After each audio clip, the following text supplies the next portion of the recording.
Le loup et la lune de miel. Il était une fois un loup qui habitait en forêt. Le loup avait très faim, une faim de loup. Même en flairant dans les champs, il ne trouvait rien à se mettre sous la dent. Pas le moindre agneau, pas la moindre chevrette, pas le moindre petit chaperon rouge.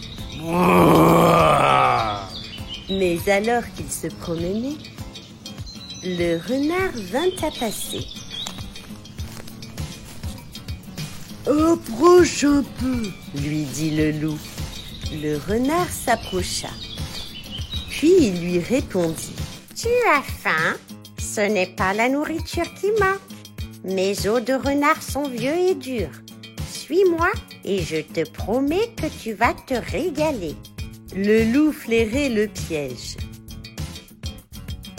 Mais les bonnes paroles du renard lui avaient mis l'eau à la bouche.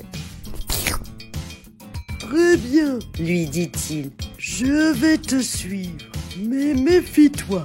Si tu cherches à me tromper, je ne ferai de toi qu'une bouchée. » Je vais te dire mon secret, lui souffla le renard. La lune que tu vois dans le ciel est un énorme gâteau de miel. Les étoiles qui brillent au-dessus de nos têtes sont en fait de grosses abeilles. Ce sont elles qui le fabriquent et je n'en connais pas de plus délicieux. Tu y as donc goûté ? Lui demanda le loup. Bien sûr. Pourquoi crois-tu que certaines nuits, on n'en voit qu'un seul quartier ? C'est tout bonnement parce que j'ai mangé le reste.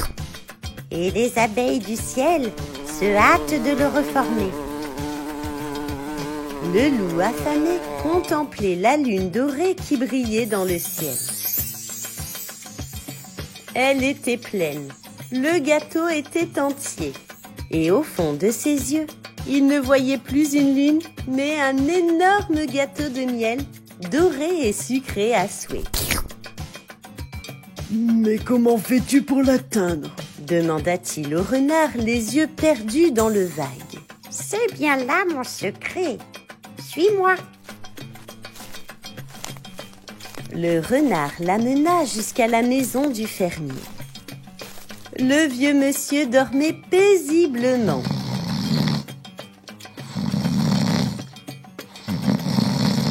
Maître Hibou les observait.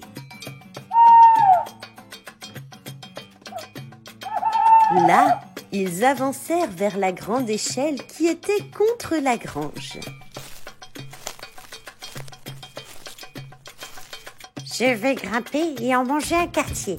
Après, ce sera ton tour, » lui dit le renard. Le loup était bien trop affamé pour attendre. « Pas question !» cria-t-il. « Je passe le premier !» Le loup grimpa avec agilité. Il n'y avait plus dans son regard qu'un énorme gâteau de miel qui brillait. Quand il fut tout en haut, le loup se plaça sur un nuage. Et c'est à ce moment-là que le renard retira l'échelle. Le loup, pris au piège, hurlait de colère. Le renard fit un clin d'œil à la lune et repartit tout content. Voilà pourquoi aucun autre loup n'a jamais cherché à dévorer un renard. Méfiance, ce sont des bêtes trop malines qui finissent toujours par vous rouler dans la farine. Si vous avez aimé cette histoire, n'hésitez pas à vous abonner à la chaîne. À bientôt!